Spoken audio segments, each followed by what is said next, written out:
Donc le Rav nous a dit que bien que Dieu veut la justice, néanmoins, il a associé à la justice la miséricorde. Et cela dans 3 points. 1, qu'il ne punit pas immédiatement après le péché. 2, que la punition n'est pas totale, comme mériterait quelqu'un qui se révolte contre le Créateur du monde qui t'a créé.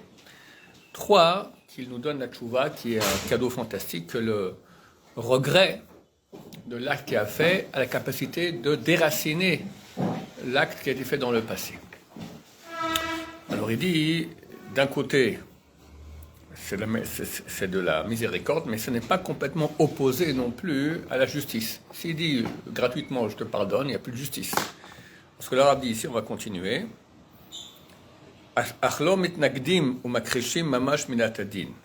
Ces choses-là ne vont pas s'opposer et nier, annihiler réellement l'axe de la rigueur céleste. Car déjà, il y a une raison suffisante pour les considérer, pour considérer que la justice est quand même fait partie de ce qui a été dit. C'est pas que, comme j'ai dit, on va pardonner pour rien gratuitement le péché, on va te donner des occasions, des moyens de réparer les péchés. Donc ça va encore dans le sens, bien que c'est une miséricorde, c'est un cadeau de miséricorde d'Hachem, mais néanmoins ça va encore dans le cadre, ça peut rentrer encore dans le cadre de la justice divine.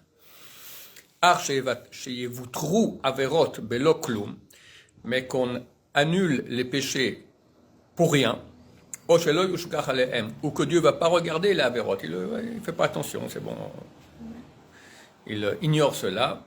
Ça aurait été complètement contre la justice. Car déjà, il n'y aurait plus ici de mishpat, de jugement, et de din et de justice authentique dans ces choses. Alken, c'est pour ça que ça, c'est pas possible. C'est pas possible que Dieu, qui aime la justice, fasse pas la justice. Et c'est une des voies qu'on a rappelées, ne se retrouvera pas pour que le pécheur puisse se sauver du péché qu'il a fait. Donc, la tchouva, comme on a dit, alors il est clair que la justice ne restera pas, ne va pas repartir vide. Elle va exiger ce qu'elle va exiger. D'accord, il faut rendre justice. Et ainsi on dit, nos sages de mémoire bénie, Marie Chapé, son araméen, Dieu, Marie Chapé, il est patient, il attend. Mais à la fin, il exige ce qui lui revient. D'accord? Donc il va attendre, puis à la fin, s'il n'y a rien qui se passe, pas de chouva, alors on va payer. C'est la raison d'ailleurs, les gens croient que quand les gens vieillissent, ils commencent à souffrir, ils ont des maladies, ils ont mal ici, ils ont mal là-bas. C'est normal, tu vieillis. Rien qui est normal, ça ne veut rien dire. Parce que Dieu voit que bientôt le jour de la fin va arriver, et le type, il ne s'est pas encore réveillé, alors on commence à lui faire des petits signes d'en haut, réveille-toi. Et si ça ne fonctionne pas, alors après, Dieu va commencer à lui expier ses péchés par la souffrance. La souffrance, elle a une valeur expiatoire qu'aucune autre chose a, à moins que ce soit la tchouva. D'accord? C'est mieux de payer ici que de payer là-bas. Donc quand Dieu aime quelqu'un, il le fait payer ici, et aussi il envoie des bobos, des souffrances pour qu'il se réveille et qu'il fasse tchouva avant de mourir. Nimsa, שאין לאדם הרוצה לפקוח עיניו פיתוי שאוכל להתפתות בו לבלתי היזהר במעשיו תכלית הזהירות ודקדק בם תכלית הדקדוק. On reprend lentement la phrase. Nimsa, il se trouve. שאין לאדם הרוצה לפקוח עיניו, on ne peut pas trouver pour quelqu'un qui veut ouvrir ses yeux pitouille, une tentation, שאוכל להתפתות בו, qui pourra le tenter. לבלתי היזהר במעשיו, de ne pas faire attention à ses actions. Tachlit hazeirout, d'une attention totale, parfaite. Vedagdek baem, et d'être pointilleux dans ces actions-là. Tachlit adikdouk, de façon totale, absolue. Mais quelque part, le jugement d'Hachem, on dit que ses pensées, c'est pas nos pensées. Donc à partir de là, comment on peut nous essayer de discerner ou de comprendre quelque chose où en fait on n'est pas dans les mêmes pensées? Pourquoi tu veux discerner? Tu veux discerner le jugement d'Hachem? Comme je l'ai déjà dit ici, personne ne sait qui il est et comment il est jugé. Des gens qui seront des fois beaucoup plus sadikim que d'autres seront jugés beaucoup plus durement que d'autres. Pourquoi? Parce qu'il a une grande neshama. Quelqu'un qui a reçu, on n'a pas les mêmes neshamot. Chacun reçoit un potentiel de proximité de Dieu différente, en fonction du potentiel que tu as reçu. En fonction de l'éducation, du background social, tout, Dieu il prend en considération exactement tout, il va te juger. Alors quelqu'un va faire un acte, on va dire, quelqu'un qui est, le pauvre, son père n'est pas juif, sa mère est juive, il a reçu en Torah, le type il ne sait rien. D'accord, il mange du porc à Kippour. Et on a maintenant un autre qui est religieux orthodoxe, mais qu'est-ce que j'en sais moi? Il va faire un petit acte beaucoup moins grave dans le niveau, au niveau du livre. Au niveau de la personne, c'est beaucoup plus grave. Comment tu fais une chose pareille? Tu es au courant, tout ça, tu as reçu une éducation, tu n'as aucune bonne raison de le faire. Donc, personne ne peut savoir comment Dieu va nous juger. Et ça ne nous intéresse pas. Nous, on doit avancer. Peut-être parce que justement, nous, on ne peut pas prendre en compte tous les paramètres d'une personne. Mais on ne peut pas savoir quelque Donc, part. Nous, on ne peut pas juger les détails. autres et ni juger nous-mêmes. Donc, ça, c'est pas une question qu'on va se poser. Je suis sadique, je suis rachat. Quelqu'un va se dire, je suis rachat. Il ne va plus rien faire, il sera déprimé. Il va dire, je suis sadique, bon, au Hachem, tout va très bien, il n'y a plus besoin d'avancer. Ce n'est pas du tout ce qu'il faut, il ne faut pas réfléchir à ça. On doit être le plus performant possible, donc avancer. Avancer, ça veut dire qu'on est quelque part, entre les deux, on ne sait pas où. Les tzadikim, ils sont toujours tourmentés. Oui, pas tourmentés. Ils ont une pression positive. Quelqu'un qui est amoureux de sa femme, d'accord? Mais très. Ben, il porte toute la journée. Comment il va lui faire plaisir? Non, il est tourmenté le type ou pas? Oui, dans le bon sens. Voilà, ben c'est ça. Alors, voilà, les tzadikim sont tourmentés. Comment faire plaisir à Dieu? C'est une belle tourmente. Alors, on avance. Hen kol ele hashkafot shiashkif alehem adam. Oui, ce sont toutes les observations que l'homme devra observer. Et par cela, il pourra obtenir la mida, le trait de caractère qu'on appelle la zehirut, donc la prudence, l'attention, de façon certaine. Imbal nefesh, ou littéralement, s'il a une âme, ça veut dire s'il est courageux. Il faut mettre le pied à l'étrier et commencer à travailler Bezrat Hashem. Nous avons fini par cela le chapitre 4, on commence le chapitre 5. Perek Hey, chapitre 5, Beivur Mosida Zehirut Vachaka Mahem. Comment? Non, explication des choses qui nous font perdre la zehirut, donc la prudence, et comment s'éloigner de ces choses-là qui nous font perdre la prudence. Hine, voici. Mafside Amida Azot Umachikeya Hem Shosha. Les choses qui font perdre cette mida, ce trait de caractère de la prudence, et nous en éloignent, ils sont au nombre de 3. Aechad, 1. Watipul Vatirda Olamit. Le fait de devoir s'occuper, être taraudé. Ici que le mot hébreu tirda, il a créé le mot français taraudé. C'est la même chose. Comme j'expliquais très souvent, des centaines de mots français viennent de l'hébreu. Vatirda Olamit, donc le taraudement mondial. Quelqu'un est taraudé toute sa journée, toute sa vie, par toutes sortes de choses qu'il faut régler, arranger, etc. Et donc il ne s'occupe plus de lui-même au niveau spirituel. Hacheni, deuxième chose, Hasrok Valatson. Ça, c'est une chose que les Français n'aiment pas. Ce qui nous fait perdre la prudence, c'est le rire et la moquerie.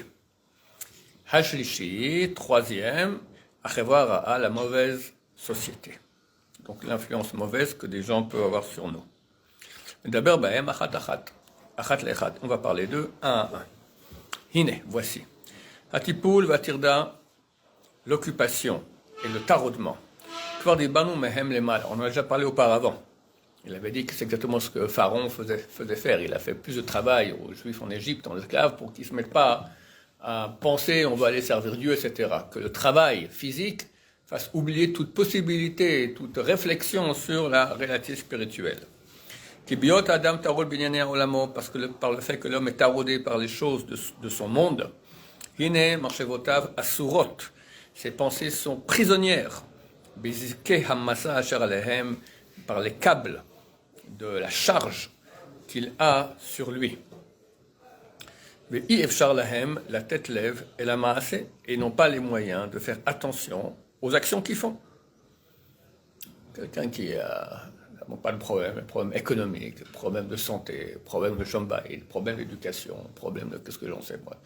Toute la terre est remplie de problèmes. Ce sont des choses qui nous font oublier maintenant le service de Dieu. C'est des grandes charges. Les sages d'Israël, bénis soient-ils, Berotam ze, en voyant cela, Amro, ils ont dit, Heve memaet be'esek v'asok batorah. Diminue tes affaires et affaire-toi à la Torah. Kiene ha'esek muchrachu la'adam besorch parnasato. Car voici, les affaires, c'est une chose qui est nécessaire pour l'homme, pour sa parnassa, pour son gagne-pain. Personne ne dit, va sur un hamac, ça tombera du ciel. Ach ribouya esek, mais l'amplification des affaires. Eno mukhrach, ce n'est pas nécessaire. Sheye kol kar gadol, qu'elle soit tellement grande. Achloan yachlo makom el avodato, au point où il n'aura plus de place, de moment pour le service de Dieu. Alken, c'est pour cela. La Torah, on nous a ordonné d'avoir des temps fixes pour l'étude de Torah. On a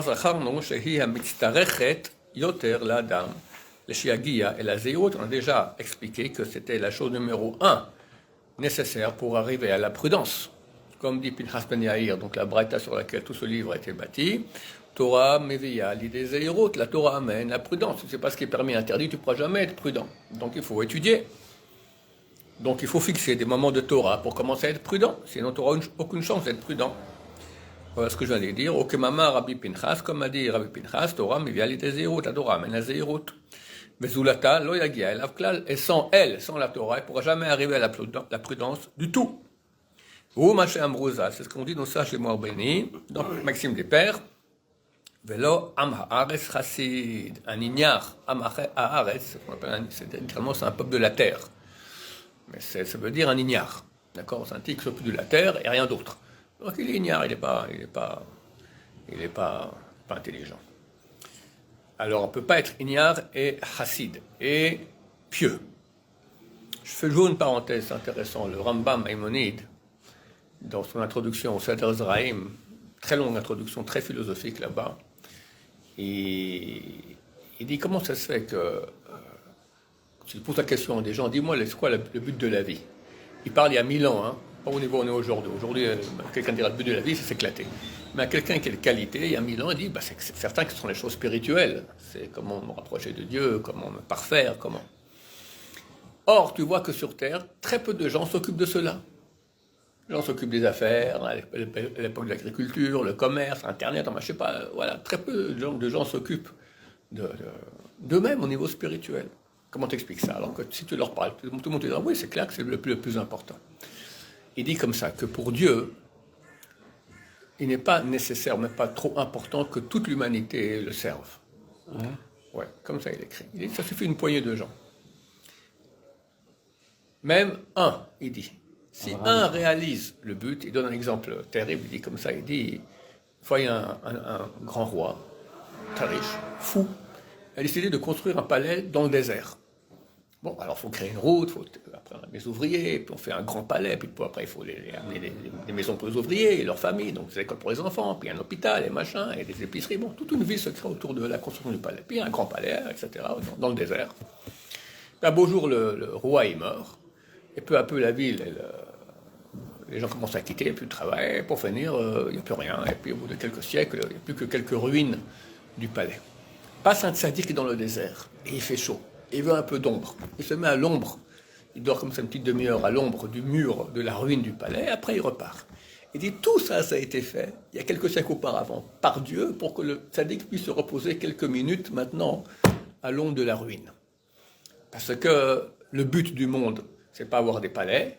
Le but du monde, c'est servir Dieu. Et le tzaddik, il sert Dieu. Donc, il mérite que l'humanité soit là pour l'aider. Alors, il dit comme ça, le Rambam. Il dit, si toute l'humanité allait réaliser le vrai but de la création du monde ne serait pas viable. Tu attends le bus ne vient pas. Pourquoi? Le conducteur est parti en yeshiva. Bon. Tu veux acheter maintenant tu veux du pain, il n'y a plus de pain. Pourquoi? Les boulangers sont partis en séminaire spirituel à la montagne. Tu veux une veste, il n'y a plus rien. Tout le monde est partout, les Chinois sont partis maintenant à la yeshiva aussi. D'accord? Le monde s'arrêterait. Alors Dieu a envoyé un virus, d'accord, de folie. Le Rambam dit, il n'y a pas de folie plus grande que celle-là. Que les gens soient occupés à aller s'occuper de rendre la terre viable. Tu as des boulangers, tu as des conducteurs, tu as des tailleurs, tu as des commerçants, tu as des machins. Tout le monde s'occupe de ça. Pour qu'une poignée seulement va réaliser le vrai but du monde sans être occupé. Il dit, si chacun maintenant devait s'occuper de s'habiller, de se faire à manger, de se faire des chaussures, de machin, tout ça, à l'âge de 60 ans, il commençait un peu à apprendre comment on lit une page de Gemara. C'est pas possible. Donc, il va faire que beaucoup de gens de l'humanité vont s'occuper de rendre le monde viable. Ce sont les Haaretz, on appelle cela le peuple de la terre. Leur but, c'est créer la terre, que la terre soit viable, d'accord, que la terre soit que les gens puissent survivre sur terre normalement. Une poignée va s'adonner au vrai but qui est le service de Dieu. Et alors, on va faire comment quand il va y avoir Mashiach, vu que tout le monde va Mashiach, servir quand Mashiach viendra, il y aura un flux de viabilité. D'ailleurs, tu vois qu'aujourd'hui, c'est clair que Dieu amène aujourd'hui la technologie. Il n'y a aucun problème de façon technologique qu'on pourra gérer tout. Tout le monde ira servir Dieu. Il n'y aura qu'un ou deux petits employés qui vont s'arranger. Et aussi, ils auront beaucoup de temps pour étudier Bezrat Hashem. T'en fais pas. Dieu sait ce qu'il fait. Et c'est clair que le niveau technologique qui monte, le Zohar dit que depuis l'an, c'est l'an 5600. 5600, c'est l'an 1840. A commencé le Zohar dit ça, il y a des siècles, d'accord, que va commencer la révolution industrielle, que au niveau des sciences, tout va, et on voit, à ce moment-là, vraiment, tout a commencé, toutes les nouvelles découvertes qui ont amené ce qu'on est aujourd'hui. D'accord, aujourd'hui, on est sur la même lancée que ça a commencé cette année-là, pour permettre un monde viable, qui va pas s'occuper d'aller